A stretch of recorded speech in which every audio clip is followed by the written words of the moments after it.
జగన్మోహన్ రెడ్డిని అధికారంలోంచి దించాలి. ఆయన అసలు మళ్ళీ అధికారంలోకి రాకుండా ఉండాలంటే ఏం చేయాలి?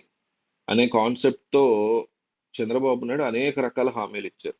నిజానికి జగన్ ఇచ్చినా, చంద్రబాబు ఇచ్చినా అవన్నీ కూడా అలవి కాని, అవసరం లేని హామీలుంటాయి. 90% ఎందుకు మహిళలకు ఉచిత బస్సు? అది జగన్ ఇచ్చినా, చంద్రబాబు ఇచ్చినా సేమ్ క్వెషన్. ఎందుకు మహిళలకి మంత్లీ అంతంత డబ్బు? మహిళలకని కాదు, అవసరం లేని వారందరికీ కూడా.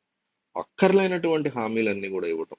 ఎందుకు విద్యా దీవెన లేకపోతే అమ్మకు వందనం, అమ్మ ఒడి ఎందుకు అసలు ఇవన్నీ నాకు అర్థం కాదు. డైరెక్ట్ స్కూల్‌లకి ఫీజు కడితే అయిపోతది.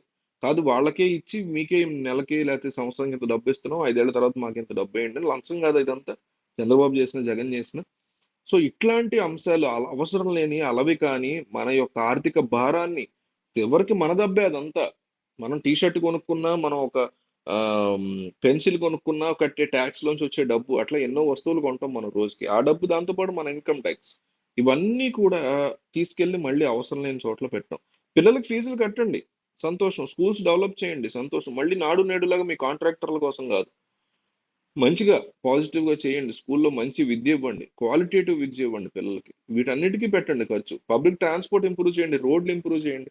ఎక్కడికన్నా వెళ్ళాలంటే ఒక బండిలో పెట్రోల్ కొట్టించుకోవాలంటే డబ్బులయిపోతున్నాయి. దానికి పెట్రోల్ రేట్లు తగ్గించండి. నిత్యావసర ధరలు తగ్గించండి. దానికి ఖర్చు పెట్టండి డబ్బులంతా. మేము సంతోషిస్తాం. కానీ అలవి కానీ అవసరం లేనటువంటి హామీలు ఇచ్చుకొని మా నెత్తిన బండ పెడుతున్నారు. ఈ చంద్రబాబు అయినా, పవన్ కళ్యాణ్ అయినా, జగన్మోహన్ రెడ్డి అయినా ఈ మొత్తం బ్యాచ్ అంతా.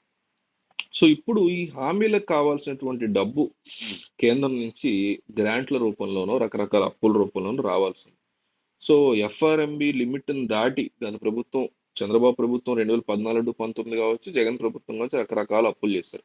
సో ఈ అప్పుల యొక్క పరిధి పెంచడం కంటే ఏదైనా ఒక ప్యాకేజ్ రానున్న 5 సంవత్సరాలకి ఇచ్చిన హామీలు గాని, లేకపోతే కంపల్సరీ చేయాల్సినటువంటి హామీలు కొన్ని ఉన్నాయి. వాటికి సంబంధించినటువంటి సొమ్ముని రిలీజ్ చేయమనేటువంటి ప్రపోజల్‌ని ఫినాన్స్ మినిస్టర్ నిర్మలా సీతారామన్ ముందు చంద్రబాబు నాయుడు గతంలో మొన్న వెళ్ళినప్పుడు పెట్టినట్టుగా తెలుస్తుంది. దానికి ఒక స్ట్రాంగ్ అప్రూవల్ ఆమె ఈ రోజు ఆయన ఢిల్లీలో ఉండగానే ఆయన వెళ్ళి కలిసి ఆమెని మొత్తం ఏంటి ఎట్లా చేయాలనే దాని గురించి ఆమె వివరించినట్టు మాట్లాడుకున్నట్టు తెలుస్తోంది. ఇది ఒక స్ట్రాంగ్ పాజిటివ్ ఇంపాక్ట్ ఆంధ్రప్రదేశ్ రాష్ట్రానికి. త్వరలోనే ఒక మంచి గ్రాంట్ రాబోతోంది అనే మాటలైతే వినిపిస్తున్నాయి. సో ఈ హామీల గురించి మీరు ఏమనుకుంటున్నారు? ఎవరు అవసరం లేని హామీలు ఇస్తున్నారు వీళ్ళిద్దరిలో ఎక్కువ? నేను నా దృష్టిలో అయితే జగన్, చంద్రబాబు ఇద్దరు ఇస్తున్నారు. ఇద్దరు ఇచ్చారు కూడా. జగన్, చంద్రబాబు. చంద్రబాబు అంటే చంద్రబాబు, పవన్ కళ్యాణ్ వీళ్ళిద్దరు కలిపి కూటమి. సో కూటమి అవసరం లేని హామీలు ఎక్కువ ఇచ్చిందా, జగన్ అవసరం లేని హామీలు ఎక్కువ ఇచ్చిందా? మీరు కామెంట్ చేయండి. మీ కామెంట్ లో జగన్ అని ఉంటే ఆయన అవసరం లేని హామీలు ఎక్కువ ఇచ్చారని, లేదు చంద్రబాబు అంటే కూటమి అని ఉంటే, లేదా పవన్ కళ్యాణ్ అని ఉంటే వాళ్ళు ఎక్కువ హామీలు ఇచ్చారు అనేసి అర్థం. సో డెఫినెట్లీ కామెంట్ చేయండి.